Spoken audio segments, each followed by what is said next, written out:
വെളിപ്പാട് പുസ്തകം 3-ാം അധ്യായത്തിന്റെ 19-ാമത്തെ വാക്യം. എനിക്ക് പ്രിയമുള്ളവരെയൊക്കെയും ഞാൻ ശാസിക്കുകയും ശിക്ഷിക്കുകയും ചെയ്യുന്നു. ആകയാൽ നീ ജാഗ്രതയുള്ളവനായിരിക്കുക, മാനസാന്തരപ്പെടുക. ജീവവചന പ്രഭാത ധ്യാന ചിന്തയിലേക്ക് എല്ലാ പ്രിയപ്പെട്ടവർക്കും സ്വാഗതം. ഇന്നത്തെ ചിന്തയുടെ വിഷയം, ഇപ്പോൾ ശിക്ഷിക്കപ്പെടുന്നുണ്ടെങ്കിൽ ഭാഗ്യവാൻ എന്നൊരു വിഷയമാണ് നാം ചിന്തിക്കുവാൻ താല്പര്യപ്പെടുന്നത്. കുടപ്രഭുകളെ, അപ്പന്റെ സ്നേഹം ആഗ്രഹിക്കാത്ത മക്കൾ ആരും ഉണ്ടാവുകയില്ലല്ലോ. എല്ലാ മക്കളും അപ്പന്റെ സ്നേഹം കൊതിക്കുന്നവരാണ്. അപ്പന്റെ സ്നേഹത്തിൽ ഉൾപ്പെട്ടിരിക്കുന്നതാണ് ശാസനയും ശിക്ഷയും. ശാസനയും ശിക്ഷയും കൂടാതെ അപ്പന്റെ സ്നേഹം ഒരിക്കലും പൂർണ്ണമാവുകയില്ല. എന്നാൽ പല മക്കളും ശാസനയും ശിക്ഷയും ഇഷ്ടപ്പെടുന്നില്ല, അവയെ ഒഴിഞ്ഞു മാറുവാൻ ആഗ്രഹിക്കുന്നവരാണ് എന്നുള്ളതാണ് യാഥാർത്ഥ്യം. അപ്പന്റെ സ്നേഹം വേണം, എന്നാൽ അപ്പൻ എന്നെ ശാസിക്കുകയും ശിക്ഷിക്കുകയും വേണ്ട എന്നത് ന്യായമായ ഒരു ചിന്തയല്ല. സ്നേഹവും കരുതലുമുള്ള അപ്പൻ ശാസിക്കുകയും ശിക്ഷിക്കുകയും ചെയ്യുന്നവനാണ്. ദൈവത്തിന്റെ വചനം പറയുന്നു, മകനെ, യഹോവയുടെ ശിക്ഷയെ നിരസിക്കരുത്, അവന്റെ ശാസനയിൽ മുഷികയുമരുത്. അപ്പൻ ഇഷ്ടപുത്രനോട് ചെയ്യുന്നത് പോലെ യഹോവ താൻ സ്നേഹിക്കുന്നവനെ ശിക്ഷിക്കുന്നു. സദൃശവാക്യങ്ങളിലാണ് ഈ ശക്തമായ ഉപദേശം രേഖപ്പെടുത്തിയിരിക്കുന്നത്. പ്രിയരെ, ശാസനയും ശിക്ഷയും ഒരുവനെ മാനസാന്തരത്തിലേക്ക് നയിക്കുന്ന ബാലശിക്ഷകളാണ് എന്ന് നാം തിരിച്ചറിയണം. ശിക്ഷയ്ക്ക് വിധേയപ്പെട്ട് വളർത്തപ്പെടുന്ന മക്കൾ പിതാവിന് പ്രിയപ്പെട്ടവരാണ്. അവരുടെ നാശം ഒരിക്കലും പിതാവ് ആഗ്രഹിക്കുന്നില്ല. ഒരു മനുഷ്യൻ തന്റെ മകനെ ശിക്ഷിച്ചു വളർത്തുന്ന അതുപോലെ നിന്റെ ദൈവമായ യഹോവ നിന്നെ ശിക്ഷിച്ചു വളർത്തുന്നു എന്ന ആവർത്തന പുസ്തകത്തിൽ നമുക്ക് കാണുവാൻ കഴിയും. ദുഃഖങ്ങളും സങ്കടങ്ങളും ഒക്കെ ദൈവമക്കളെ ബാധിക്കുമ്പോൾ ദൈവത്തോട് പിറുപിറുക്കരുത്. നാം അറിഞ്ഞോ അറിയാതെയോ പിറുപിറുക്കണമെന്ന പിശാച് നമ്മെക്കുറിച്ച് ലക്ഷ്യമിടുന്നു. വ്യത്യസ്ത നിലയിലുള്ള ദുഃഖങ്ങൾ ജീവിതത്തിൽ കടന്നു വരുമ്പോൾ നാം തിരിച്ചറിയേണ്ടിയ സത്യം, നമ്മുടെ പിതാവായ ദൈവം നമ്മെ മക്കളെ എന്നവണ്ണം നമ്മുടെ നന്മയ്ക്കായി ശിക്ഷിക്കുകയാണ് എന്നാണ്. നമുക്ക് വരുന്ന കഷ്ടങ്ങളും പ്രയാസങ്ങളും ദൈവം അറിഞ്ഞിട്ടാണ്, ദൈവം അനുവദിച്ചിട്ടാണ് വരുന്നത്. ദൈവത്തിന്റെ ശാസനയിൽ കൂടി, ദൈവം നമ്മെ ശിക്ഷിക്കുന്ന ആ ശിക്ഷയിൽ കൂടി നാം അനുസരണം പഠിച്ചുകൊണ്ടിരിക്കുകയാണ്.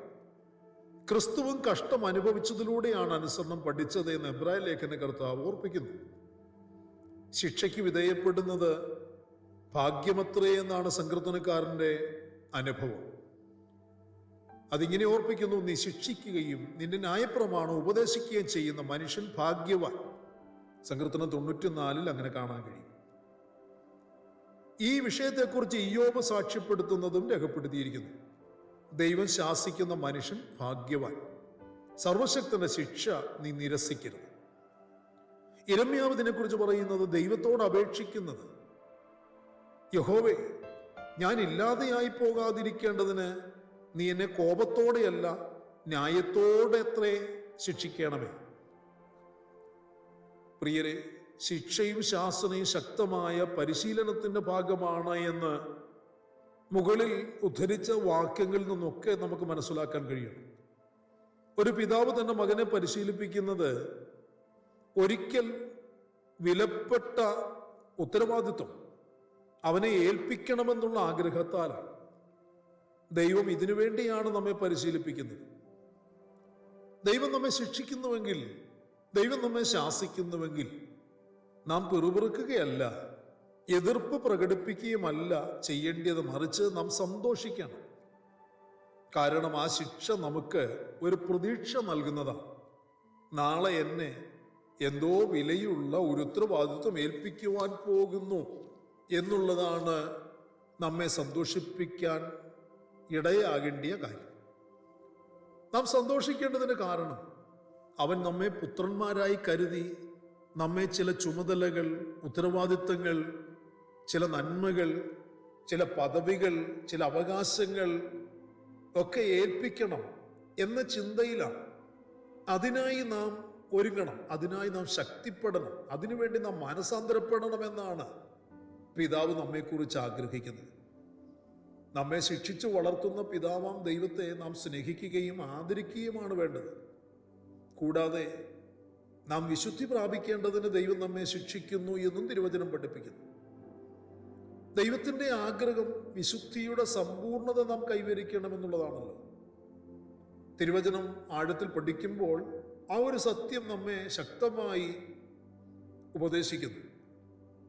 പ്രിയരെ, ഇവിടുത്തെ കഷ്ടതകളും പീഡകളും ശിക്ഷണത്തിൻ്റെ രൂപത്തിൽ വന്ന് നമ്മെ ശുദ്ധീകരണത്തിന് സഹായിക്കുകയാണ് ചെയ്യുന്നത്.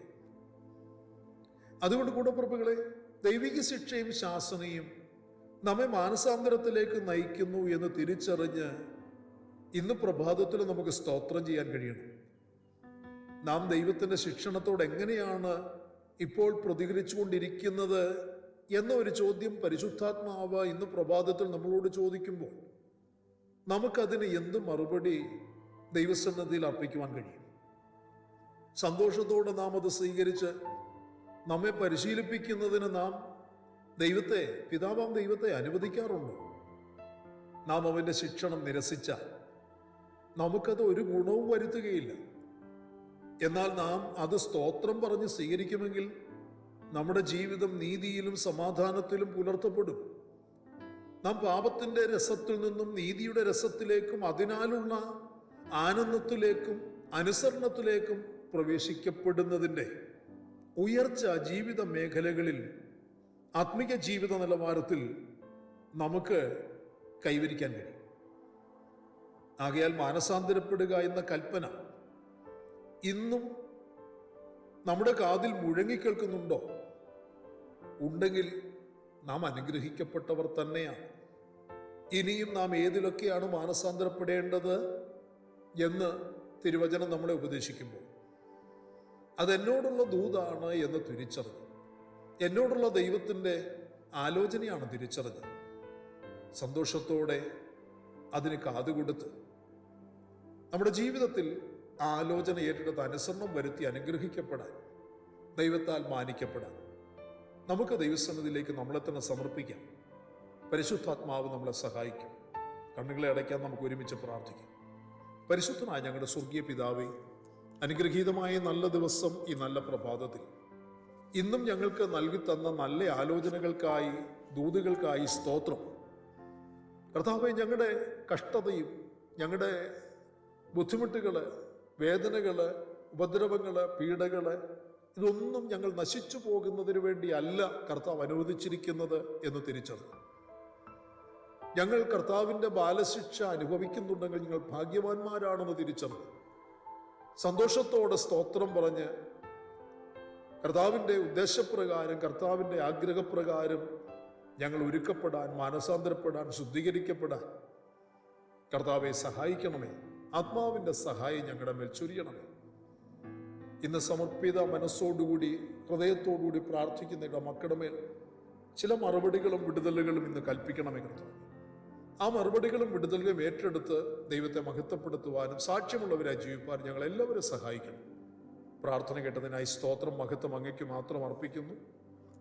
സകലതും ഞങ്ങൾക്ക് വേണ്ടി ജീവൻ തന്ന യേശു കർത്താവിൻ്റെ ധന്യമായ നാമത്തിൽ താഴ്മയോട് അപേക്ഷിക്കുന്നു. ദയ തോന്നി കേൾക്കുമാറാകണമേ. ആമേൻ. പ്രിയരെ, നമ്മുടെ വാഴ്ത്തപ്പെട്ട കർത്താവിൻ്റെ വരവ് അടുത്തിരിക്കുന്നതിനാൽ അവൻ്റെ വരവിന് വേണ്ടി ഇന്ന് പകലിലും നമുക്ക് ഒരുങ്ങി കാത്തിരിക്കാം. മാറാനാഥ.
ദൂരെ